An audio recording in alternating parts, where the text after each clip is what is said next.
My name is Slavka, I'm from Alabama, and this channel is about living, traveling, and learning. See you on the road.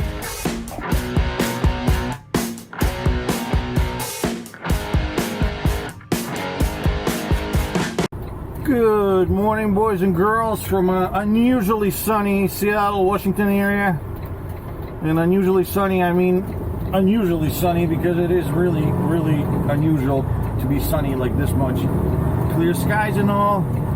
You can see the mountains. Anyways, the plan right now, I'm going out for delivery about 20 some miles from here, Kent, Washington, suburb of, it's next to Redmond, Washington, suburb of Seattle, down there. We're gonna go make delivery in this load I've been hauling from PA.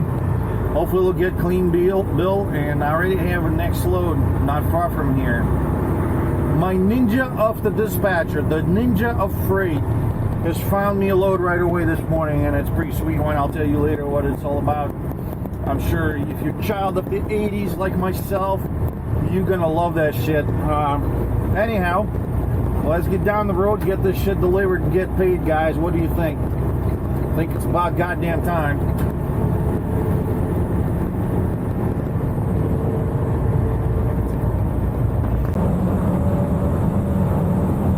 Just gonna hop on 405 real quick, and we're gonna be there in about 15 minutes.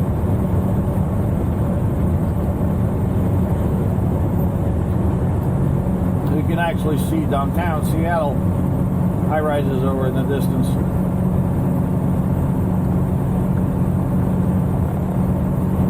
Not far from Microsoft headquarters, actually.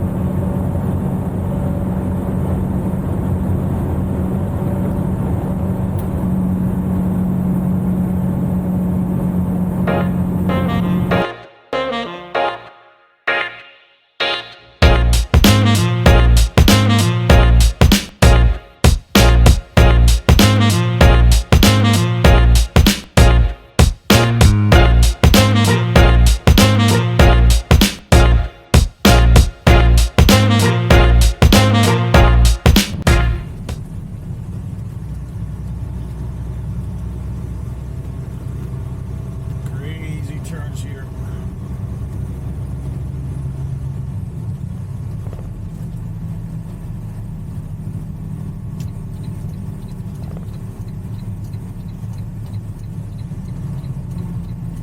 Trying not to dump my pallets that I've been last couple miles because it's challenging with this kind of turning. I've been to these warehouses many times. There's like an industrial district there. It's not a bad area. Just off the 405, when you get in, there's really sharp 270-degree turn.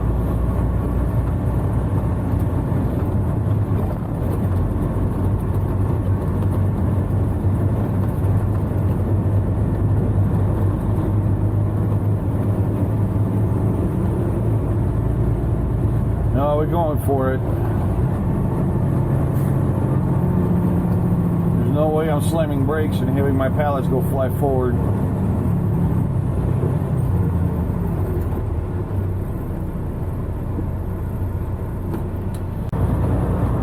And here's our final destination. I can see it. It's inside. How exciting. How exciting. Can you imagine, guys, traveling all these miles, you finally get to the final destination? The best feeling is after the BOL is signed and there's no, it's clean, you know, no comments, no like some kind of shortages or loss. It's just like, you know, yep, I hear the cha-ching, you know, the cash register, the old style with a ring bell. It's a good feeling. It's like another one behind my belt.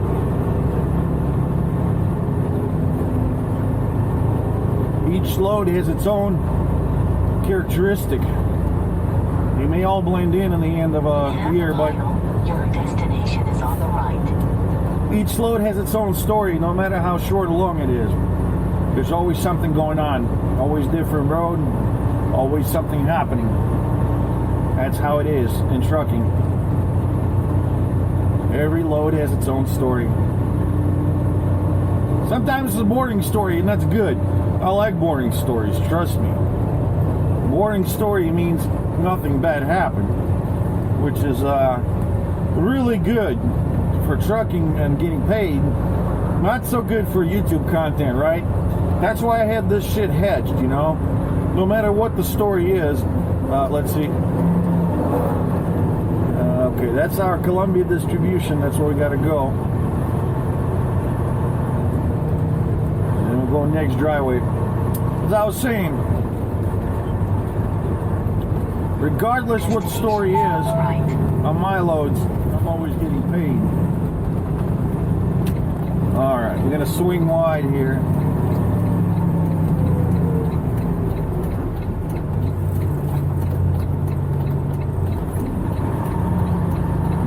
I have no idea where the South Drive rear building is.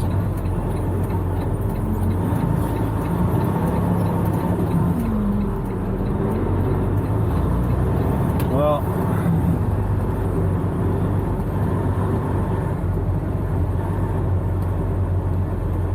where's the South Drive rear of the building?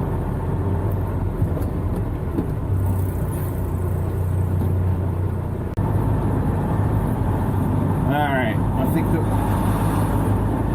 check-in is here.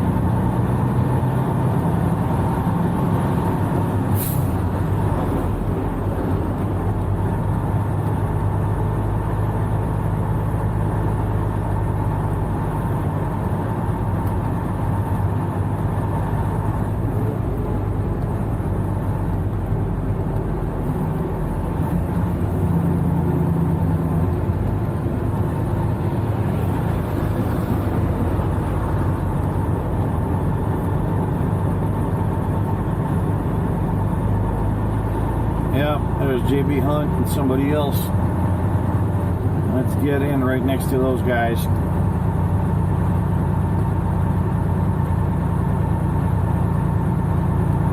They're right on time.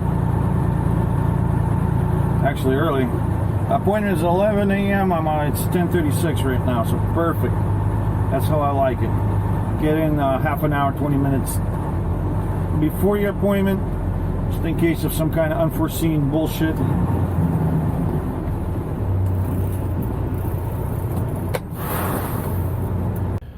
So I just got unloaded with this load from Pennsylvania. The receiver stated 2 pallets are damaged. They're physically okay. They didn't collapse or anything. Everything was intact, but apparently they were leaking. And I'm just looking in the trailer. I don't see anything on the floor that would be indicating that anything leaked. There's no puddle here. So I had to sign on the form on the BOL. You know, they stated 2 damaged pallets. He said the supplier, they constantly have this problem. It's the type of can that they use, the aluminum. If it rubs together, some of the cans burst. I hope they don't pin the whole all these 2 pallets on me, because I don't want to be buying 2 pallets worth of malt liquor. You know, because that's what happens usually. Months later, like 6 months later, you'll get a claim stating that, you know, oh, it's all driver's fault. So, yeah, I don't know. I mean, it's possible that some cans burst, but there's nothing I can do. It's just the way they packaged them. Like I've mentioned, the load did not collapse. You know, they didn't have to do anything. They were still on the pallets the way they were loaded. It's just something went, something with the packaging, the product itself.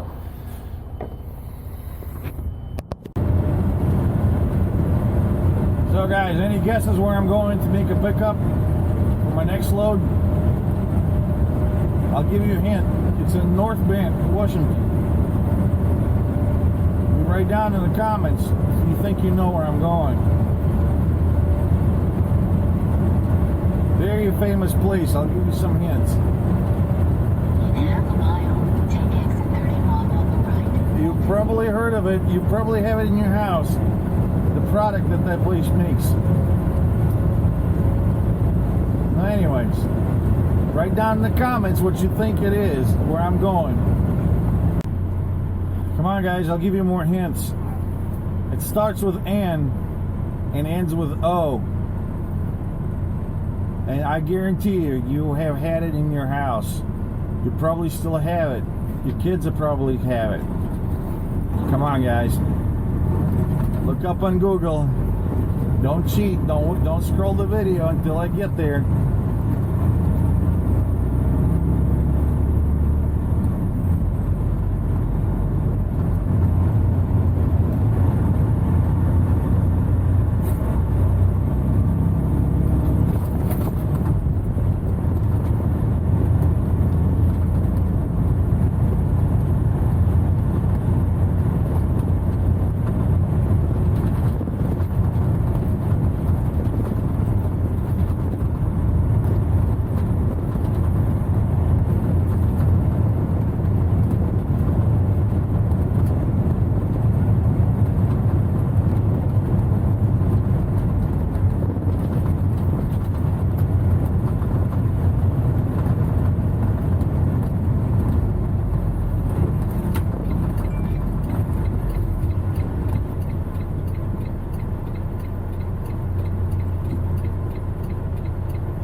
It's a world famous business.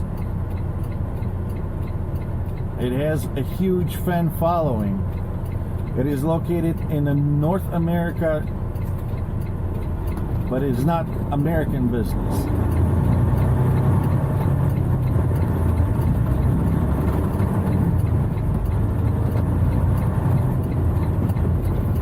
Getting really close.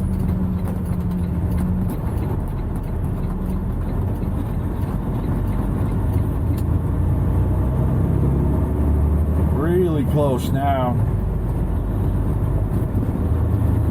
Oh boy. I wonder who's gonna guess it right.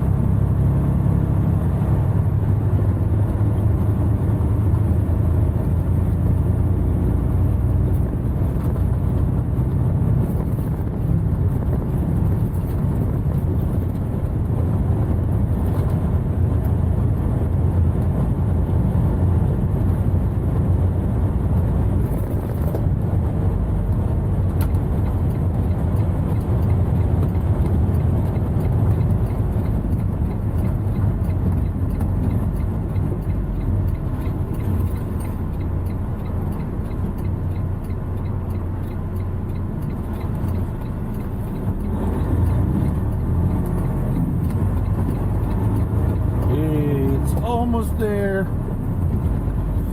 Well, you're gonna feel silly when you read that sign.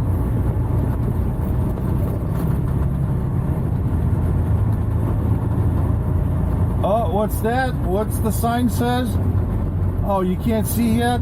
Oh, wait. There, can you see now? What does it say? Yep, that's Nintendo.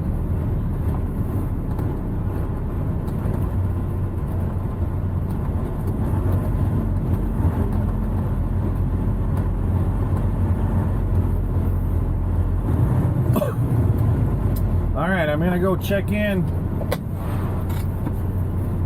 and we're gonna go get the Nintendo loaded. So there it is, guys. When you were a child, you remember that Nintendo Entertainment System and all the Power Play magazines and all the action figures? This is the place. It's all made in North America. That's the only headquarters they have in North Bend, Washington. Beautiful area too. You can look around. It's surrounded by beautiful mountains, and yeah, it's a cool shipper. I love coming down here. They're really always, you know, you drop the trailer, you go to Truckstop, the bobtail, and they done loading, you come up, pick it up. There's no sitting, waiting, nothing like that. Very cool.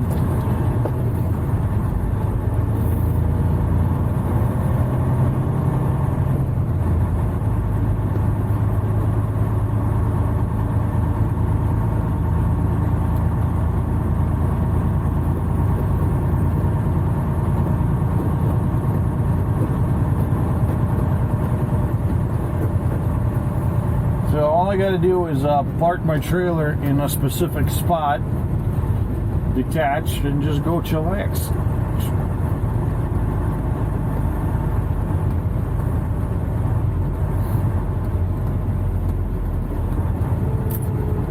Let's see, our spot is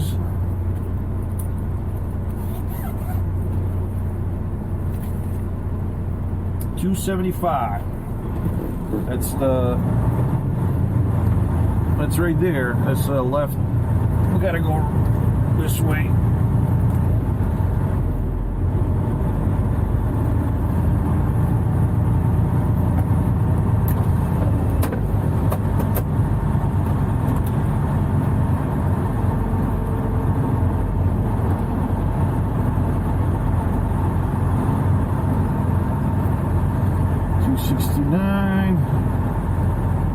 Yeah, it's right here next to the Covenant Transport.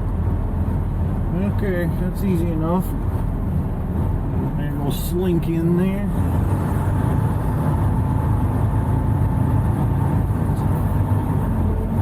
Yeah, I don't know. They have like a whole production facility here, factory, and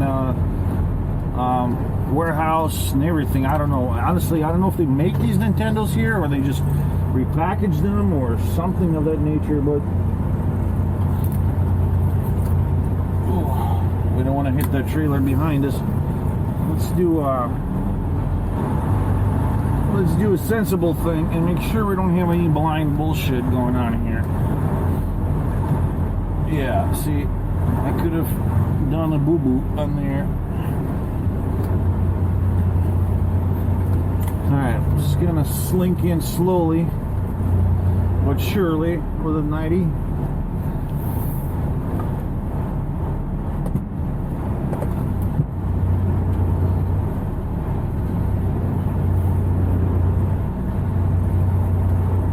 Just trying to, you know, at these places where you drop trailers, there's very little space between them, so you just got to be very precise.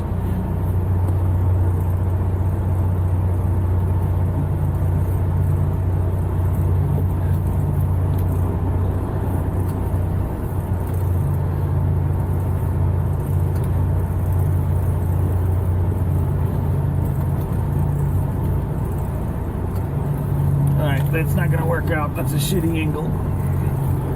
See, even after years of doing this, I'm still a noob sometimes. It happens. At least there's nobody else to see me do this except you guys, you know. I save all embarrassing moments for the YouTube. You know that. I'm good for that kind of shit. Yeah, I think that's better.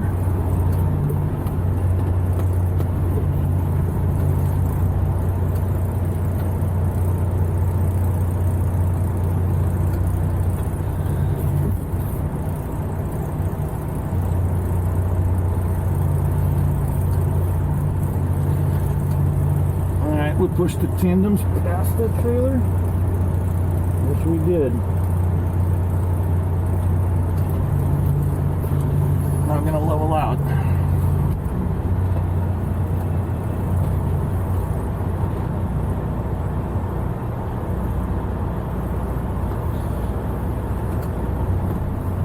Yep, that's good. Pull up. Some of them Amazon yards, you get in and there's literally like 4 inches between two trailers of free space to play with.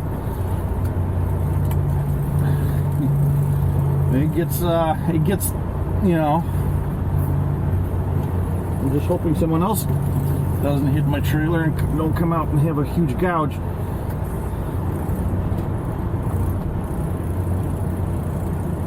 There we go. We're wiggling our way in. See, this reefer container is kind of blocking me a bit, but I'm good now.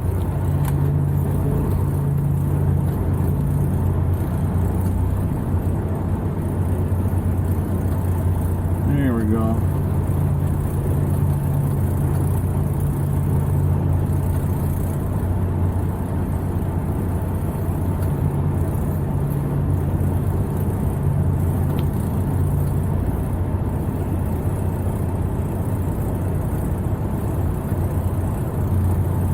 other side I have some kind of pole there. I want to miss that too.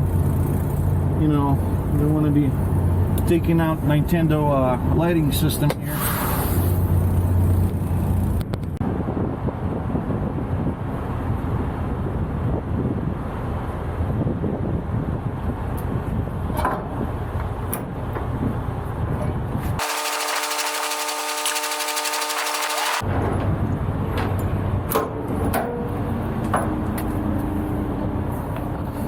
That's looking good. Just doing a trailer survey.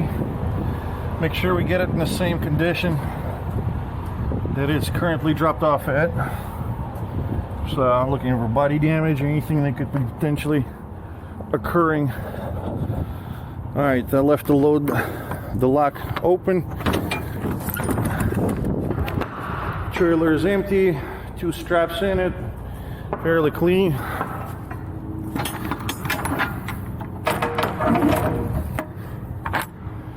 No damage on the rear and the passenger side. Clean and shiny. So that's all I have to do. No damage on the corners and up front.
So the plan is, now I'm just leaving this trailer. It's gonna be over 24 hours before it's loaded. I'm gonna pick it up probably following morning. So I'm gonna get my 34-hour reset. I'm gonna need my hours because we're going, guys, to Miami, Florida. Yes, you heard me right. From Seattle to Miami. The longest trip possible within continuous United States. Other than coming from Alaska somewhere, that's the longest trip possible. So if you draw a line all the way where Seattle's at and where Miami, that's where we're going next. After we get loaded at Nintendo. So I'm gonna grab the 34-hour reset, get a fresh clock, and we'll knock that load right out. What's up, guys? Beautiful day. Just gonna go walk around the truck stop. I'm gonna go look at the trucks that are here. I'm sure you guys are curious to see what people drive. So, yeah, it's a beautiful day in Seattle. As you can see, the weather's superb. Alright. So let's start at the very right. We got the Kenworth KW. As an owner-operator, looks like Lane Star. Next to it is Volvo. Looks like a 2018, 2016 era. There's a Freightliner Cascadia, followed by another Volvo. And look at this, empty parking, but they'll fill in later in the afternoon.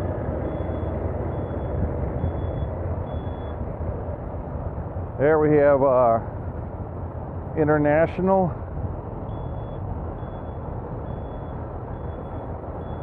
And older Cascadia, that's they stopped making this body style in 2017, so that's got to be 2015, 2014. There's a Pete 379, good old classic, big hood. There's a newer Pete, the plastic Pete. There's a new plastic KW, There's a new Volvo, this 2020, and the Western Star. Another Kenworth.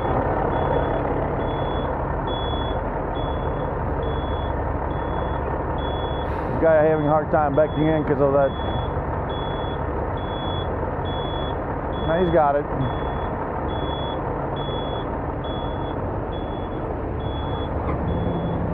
He's got it.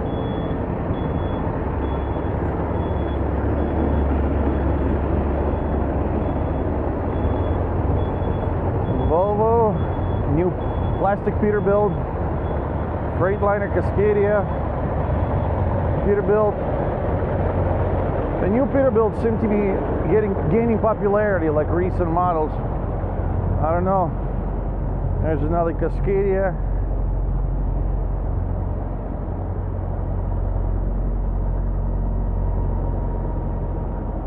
Kenworth, a new style plastic.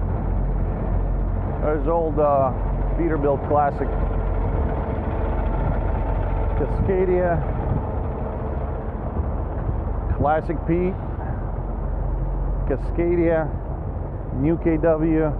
Oh, that's a extended sleeper type right there. This KW, Freightliner, Pete, Freightliner, KW. Then on this row we have red Volvo, another Volvo. There's a Freightliner,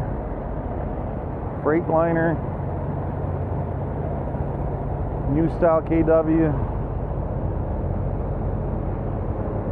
another KW. Wow, they're getting popular. Freightliner, older Freightliner, KW. That's old Columbia Freightliner, International, KW, Freightliner.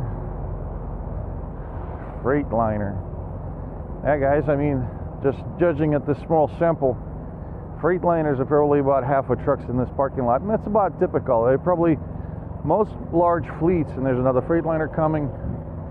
Most large fleets, they usually have Freightliners. Just from the abundance of dealer network, repair, service, warranty, just makes sense. You know, when it comes down to purchasing a truck, it's a business decision based on multiple factors. All trucks will break down, and whichever one is the easiest, quickest, and cheapest to maintain is the one that's going to make the most sense. There's another Freightliner. There's a Martin Transport, that's a Freightliner. So, yeah. There's a Volvo right there. It's a cherry colored one. And then Freightliner, Werner, and then Freightliner. We're going to go across now. So, yeah, and when people ask me, well, why did I pick Western Star? Well, very simple, because in essence, other than the cab, everything in my truck is a Freightliner. It's the same Detroit diesel chassis, powertrain, same parts, same dealer network. The only difference is the cab, obviously, and the trim style. It's kind of like, you know, when you buy Chevy and then you buy Cadillac, right? The same manufacturer, GM, but one has more up trim, more bells and whistles for people willing to pay a little bit extra premium, and then the other one is just the basic utilitarian model. That's probably the major difference between Western Star and Freightliner Cascadia, because underneath we're the same. There's nothing functionally different under the hood of my truck than any of these fleet trucks, other than maybe some options that you know, like size of the engine and type of transmissions, things of that nature that you can just choose that fleets normally minimize on. And the fuel aisle, we have there's a Freightliner Cascadia, another Cascadia, there's KW there in the middle. So yeah, like even right here, 5 trucks, and 4 of them are Freightliners. There's a newer Peterbilt there. I call them jelly beans because the way the body's styled. I don't know. The classic Peterbilts look cool, but the new ones, you know, the plastic nose, they're just kind of like meh. Beautiful day. Just trying to get my, you know, walking distance because I'm sitting all day watching TV. Gotta use those legs once in a while. Make loops in the truck stop. Spring is here, guys. I'm so glad to see it. It's amazing. Your mood and everything gets better when you don't have to deal with sleet and crap. It is great to have cherry blossom, sunshine, beautiful mountains to look at. Alrighty, well, we made a full loop basically. So I hope you enjoyed this little truck stop tour. We'll continue our trip tomorrow. Follow me on YouTube, and please put thumbs up and likes and subscribe. See you guys on the road.